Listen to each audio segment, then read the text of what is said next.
사랑과 은혜가 충만하신 하나님, 새해 첫 주일을 맞이하게 하시니 감사합니다.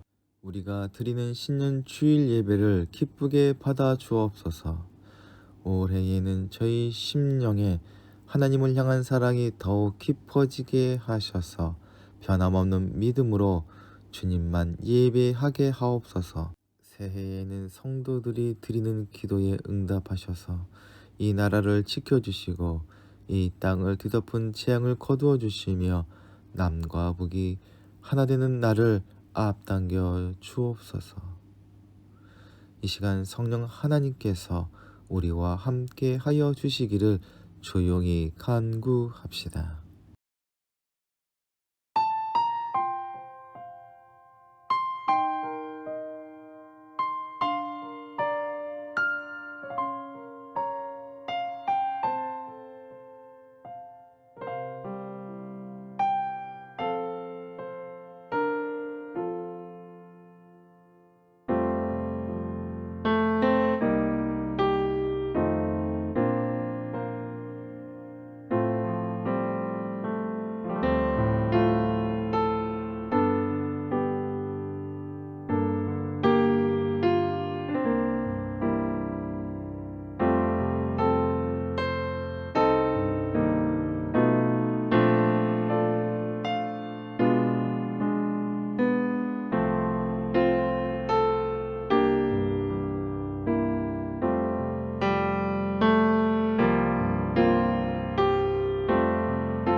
은혜와 사랑이 충만하신 하나님, 지난 한 해를 잘 보내고 새해를 저희들에게 주셔서 은혜 중에 살게 하시다가 다시금 주님 앞에 나와 새해 첫 주일 예배를 드리게 하시니 감사를 드립니다.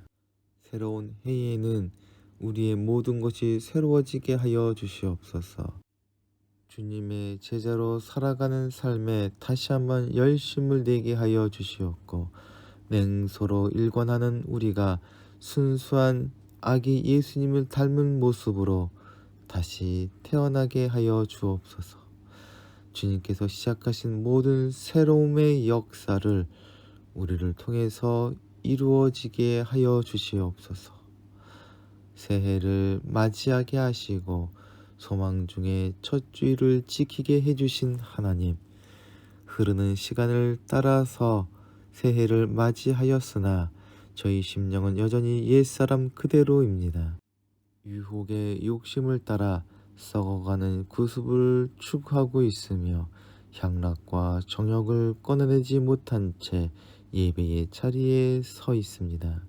새해 첫 주일부터 저희는 하나님을 섬기는 것과 영적인 일에는 관심이 없고 오직 세상에서 성공하는 것과 야망을 성취하는 것을 신앙의 목표로 삼고 있습니다. 저희를 향하신 하나님의 뜻과 섭리가 무엇인지 깊이 생각해 보지도 않고 한 해를 시작하려고 하는 저희의 어리석음을 용서하여 주옵소서. 올해는 결단코 주님을 떠나서 사는 일이 없도록 저희의 몸과 마음을 지켜 주시옵소서.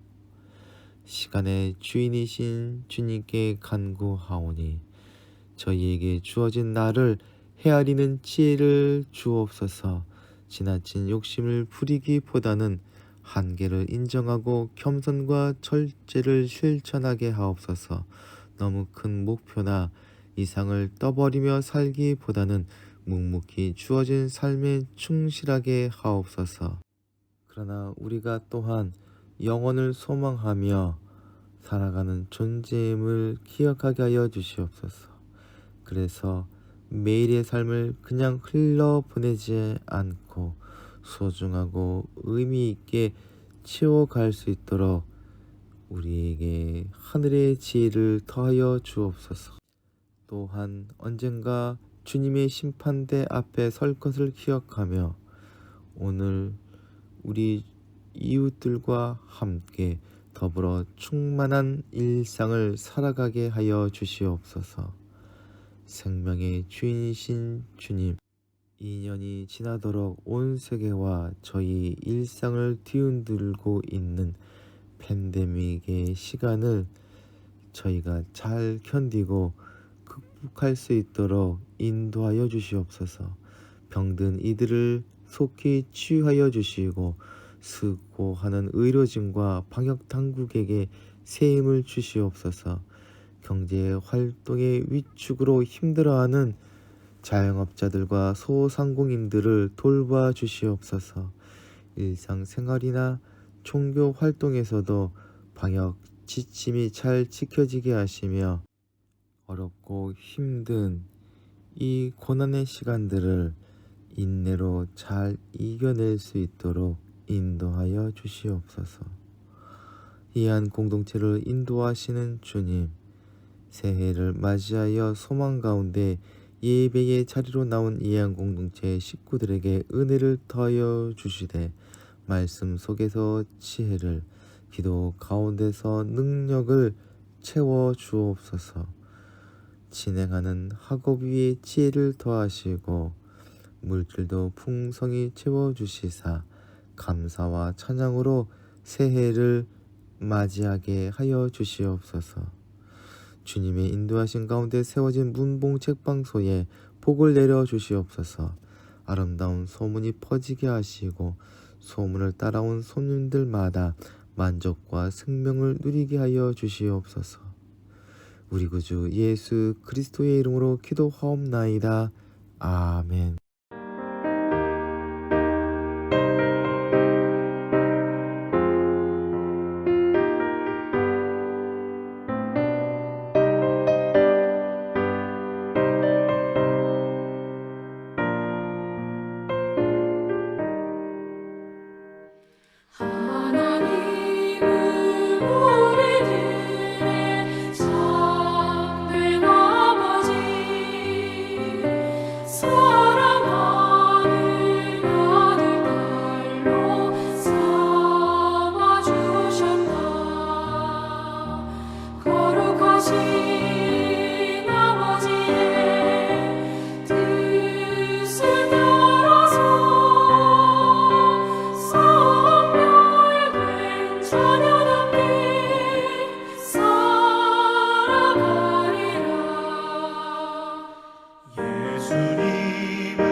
사명 다하여 충실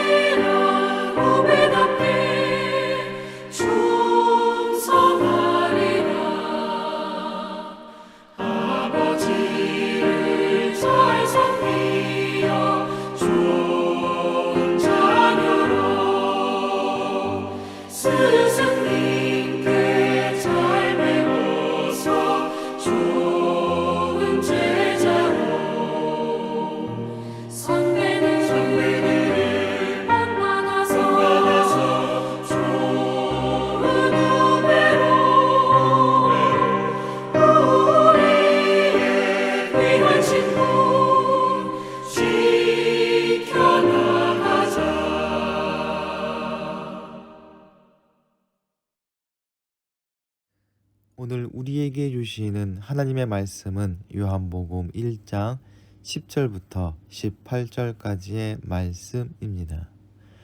그는 세상에 계셨다. 세상이 그로 말미암아 생겨났는데도 세상은 그를 알아보지 못하였다. 그가 자기 땅에 오셨으나 그의 백성은 그를 맞아들이지 않았다. 그러나 그를 맞아들인 사람들, 곧 그 이름을 믿는 사람들에게는 하나님의 자녀가 되는 특권을 주셨다. 이들은 혈통에서나 육정에서나 사람의 뜻에서 나지 아니하고 하나님에게서 났다. 말씀은 육신이 되어 우리 가운데 사셨다. 우리는 그의 영광을 보았다. 그것은 아버지께서 주신 외아들의 영광이었다. 그는 은혜와 진리가 충만하였다. 요한은 그에 대하여 증언하여 외쳤다. 이분이 내가 말씀드린 바로 그분입니다. 내 뒤에 오시는 분이 나보다 앞서신 분이라고 말씀드린 것은 이분을 두고 말한 것입니다. 그분은 사실 나보다 먼저 계신 분이기 때문입니다. 우리는 모두 그의 충만함에서 선물을 받되 은혜에 은혜를 더하여 받았다. 율법은 모세를 통하여 받았고 은혜와 진리는 예수 그리스도로 말미암아 생겨났다. 일찍이 하나님을 본 사람은 아무도 없다. 아버지의 품속에 계신 외아들이신 하나님께서 하나님을 알려주셨다. 아멘.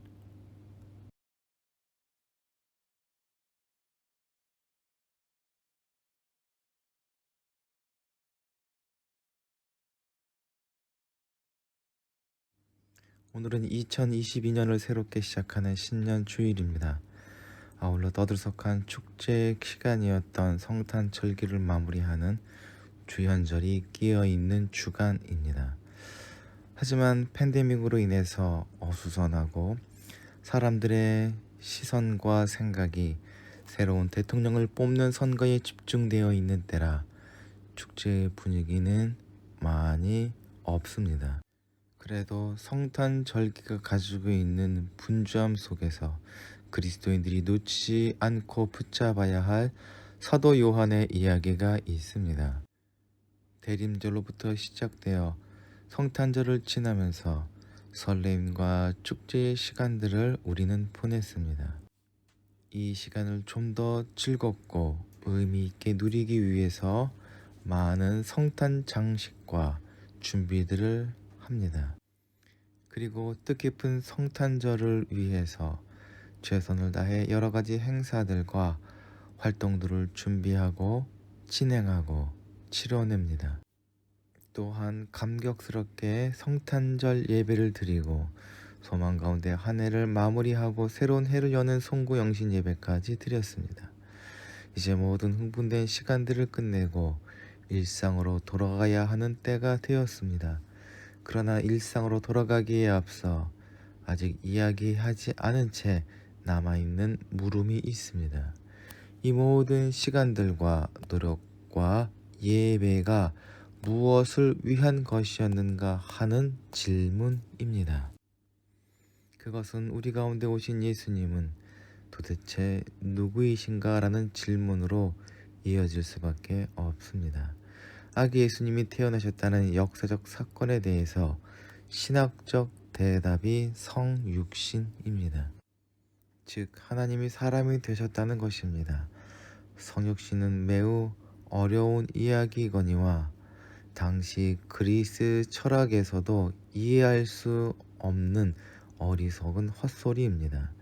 인간의 육체는 연약하며 반드시 소멸합니다. 이에 반해 영원하고 전능하며 완전하신 하나님은 육체를 초월한 존재입니다. 분명히 하나님과 인간 사이에는 하늘과 땅의 거리만큼 절대적 차이가 존재합니다.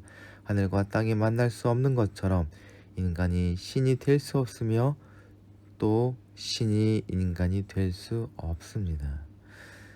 그리스 신화에서는 신이 인간의 모습으로 변하는 이야기가 있지만 그것은 인간의 모양으로 변하는 것이지 존재 자체가 변하는 것은 결코 아닙니다. 그런데 기독교의 성육신은 이 차이를 뛰어넘습니다.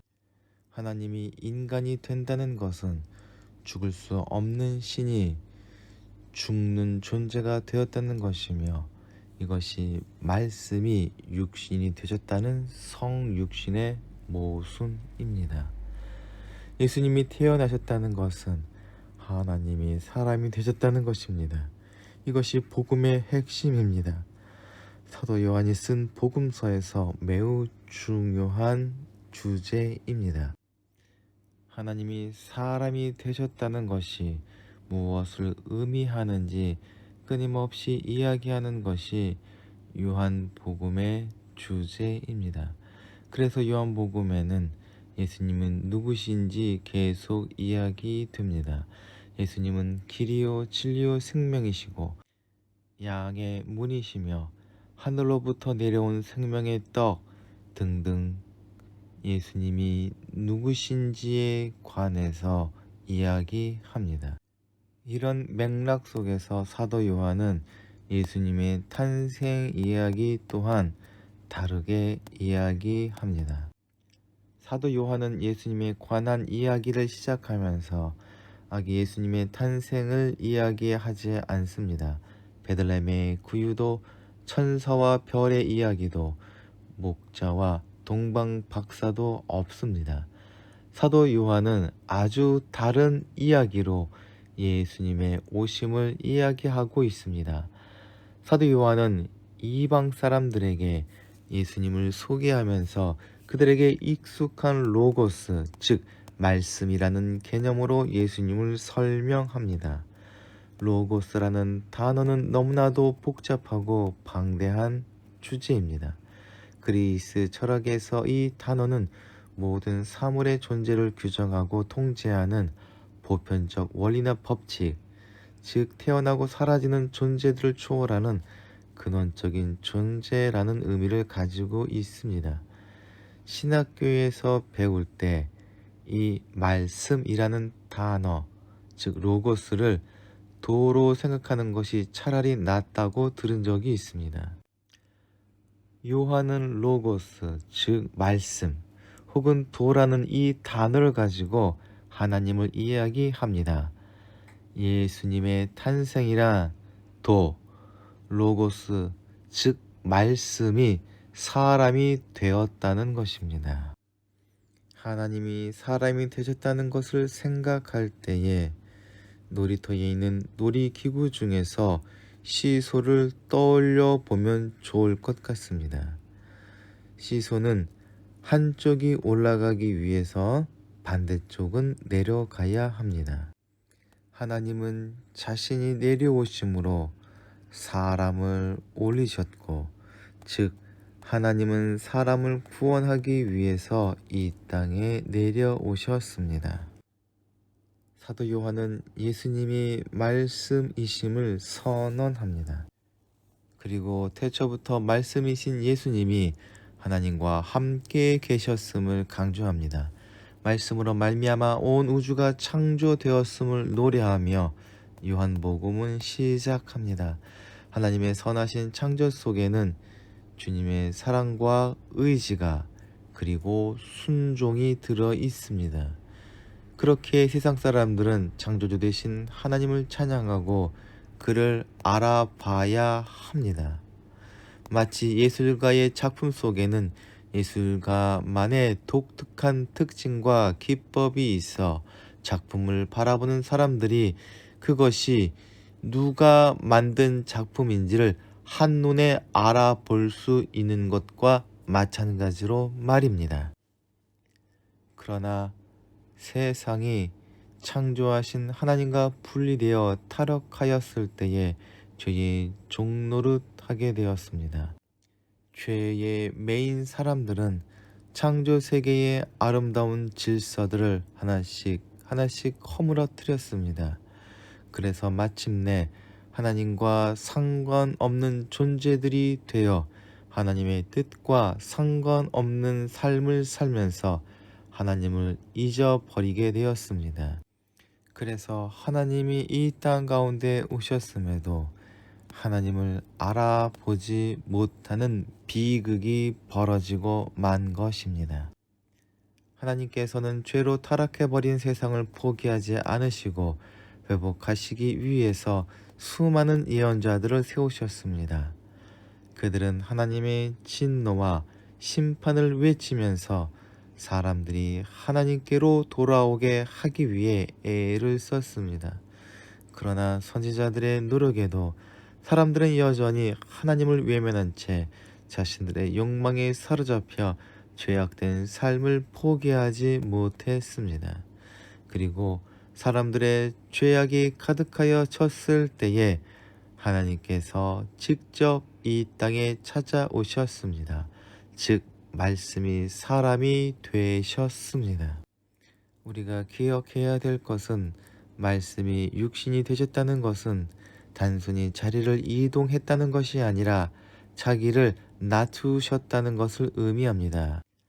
우리가 상식적으로 판단해도 낮아진다는 것은 형벌이나 징계입니다. 그런데 하나님은 그런 낮아지심을 감당하셨습니다. 낮아지는 것도 그냥 낮아지는 것이 아니라 가장 높은 곳에서 가장 낮은 곳으로 내려오셨습니다. 그래서 이것을 신학에서는 자기 비움, 자기 비하, 그리스어로 케노시스라고 부릅니다. 바울이 말한 바 그는 근본 하나님의 본체이시나 하나님과 동등됨을 취할 것으로 여기지 아니하시고 오히려 자기를 비워 종의 형체를 가져 사람들과 같이 되셨고라는 말씀이 이 낮아짐을 잘 설명하고 있습니다. 이렇게 하나님이 사람이 되셨다는 놀라운 사건을 사람들은 전혀 깨닫지 못했기에 하나님께서는 세례 요한을 세우셨고 또 보내셔서 하나님이 하실 일을 알리게 하셨습니다. 마지막 예언자인 세례 요한이 구약의 예언자들과 다른 점이 여기에 있습니다. 구약의 예언자들은 하나님의 심판과 진노에 대해 선포했지만 세례 요한은 주님의 오실 길을 예비하는 사명을 가지고 있었으며 심판과 진노가 아니라 하나님의 행하실 놀라운 일들을 선포하였습니다. 그것은 하나님께서 우리를 구원하신다는 것이요 사람들이 하나님의 영광을 보고 누릴 수 있게 되었다는 것입니다. 우리도 이제 세례 요한이 되어서 삶에 치여 주님을 바라보지 못하는 사람들에게 예수님을 소개하고 인도해야 할 것입니다. 예수님의 앞서 세례 요한을 세우신 하나님께서는 지금도 우리를 부르셔서 예수 그리스도를 선포하는 사명을 주셨습니다. 세례 요한을 통하여서 많은 사람들이 주님께로 나아간 것처럼 제자의 사명을 감당한 우리를 통하여서 세상이 주님 앞으로 나아가게 되기를 소망합니다. 말씀이신 예수님께서 이 땅에 오신 이유는 우리에게 새로운 삶을 주시기 위해서입니다. 우리는 예수님을 통해서 새로운 존재로 거듭나게 되었습니다. 우리는 예수님을 통해서 영광스러운 존재로 거듭나는 새로운 창조를 경험합니다. 성경이 말하고 있는 바 사람은 결코 하나님께로 나아갈 수 없습니다. 사람의 지혜와 사람의 능력으로는 하나님을 알 수도 하나님의 뜻을 깨달을 수도 없습니다. 그렇기에 하나님께서는 우리에게 찾아오셨습니다. 그렇게 우리 가운데 찾아오신 예수님을 통해서 하나님께서 우리를 얼마나 사랑하시는지 깨닫게 되었고 십자가의 고난과 죽음도 마다하지 않으시고 우리에게 생명을 주시고자 하시는 그 놀라운 희생을 통해서 우리를 위해 예비하신 구원을 깨닫게 됩니다. 이 모든 것을 사도 요한은 하나님의 영광이라고 말합니다. 영광이란 하나님의 나타나심을 뜻하는 말로서 우리는 성육신하신 말씀 되신 예수님을 통하여 하나님과 하나님의 사랑과 하나님의 구원의 계획을 본다는 뜻입니다. 말씀이란 본래 생각과 의지와 뜻을 드러내는 것으로 말씀이신 예수님을 아는 사람은 하나님을 아는 것이고, 예수님과 그가 하신 모든 일을 보는 사람은 하나님과 하나님의 뜻을 본 것과 같습니다. 그러나 세상에 임한 하나님의 영광을 아무나 깨닫고 누릴 수 있는 것은 아닙니다. 오직 예수 그리스도를 구세주로 믿고 영접한 자들만이 누릴 수 있는 특권입니다. 예수님께서 이 땅에 오셔서 하나님이 계획하신 구원을 보이시고 완성하셨습니다. 그래서 하나님의 영광이 되셨습니다. 이제 그 영광을 누리기 위해서 필요한 것이 예수님을 영접하는 것입니다. 영접하다로 번역되는 람바노라는 단어에는 남이 주는 것을 받는다라는 의미가 포함되어 있습니다. 하나님의 영광은 우리의 지혜와 노력으로 얻어내는 상이나 대가가 아니라 하나님께서 완성하셔서 우리에게 주는 것을 받는 은혜입니다. 또한 영접이란 하나님이 우리에게 오셔서 우리 마음의 문을 두드렸을 때에 문을 여는 믿음이요 응답입니다. 그를 받아들이는 이들이 하나님의 자녀가 됩니다. 그가 영접한 말씀은 태초부터 하나님과 함께 계셨으며 하나님의 독생하신 아들이기 때문에 그 말씀을 영접한 사람은 곧 하나님의 자녀가 되는 권세를 얻는 것입니다. 그리고 신앙 공동체는 육신이 되신 말씀을 받아들이는 이들의 모임입니다. 신앙 공동체에 속한 성도들의 말과 삶과 행동 속에서 말씀은 다양한 모습으로 피어나게 됩니다. 말씀은 우리를 통해서 방황하는 자들을 하나님께로 인도하고 슬퍼하는 자들을 위로하며 죽음을 생명으로 바꾸는 놀라운 하나님의 영광을 드러냅니다. 이 한 공동체가 하나님의 영광으로 충만하고 세상에 하나님의 영광을 선포하며 생명으로 세상을 충만케 하는 사명을 감당하는 공동체가 되기를 소망합니다. 그래서 하나님과 사람 앞에 기쁨이 되는 공동체가 되기를 꿈꿔봅니다. 함께 기도하시겠습니다. 사랑과 은혜가 충만하신 하나님, 새로운 해를 시작하는 신년 예배를 드리게 하시니 감사드립니다. 한 해를 시작하면서 우리 가운데 성육신하신 예수님을 바라보며 우리 가운데 이루신 하나님의 영광을 누리게 하여 주시옵소서. 바라옵기는 우리에게 오신 예수님으로 충만한 삶을 살게 하시고 예수님의 사랑을 말하며 예수님의 생명을 전하고 예수님의 헌신을 실천할 수 있도록 우리에게 지혜를 더하시고 능력을 채우시며 인도하여 주시옵소서. 우리 구주 예수 그리스도의 이름으로 기도하옵나이다. 아멘. 함께 공동체의 고백을 하시겠습니다. 하나, 우리는 문제가 있습니다. 둘, 문제에는 끔찍한 대가가 있습니다. 셋, 하나님은 해결책을 가지고 계십니다. 넷, 그 해결책은 믿음으로 누립니다.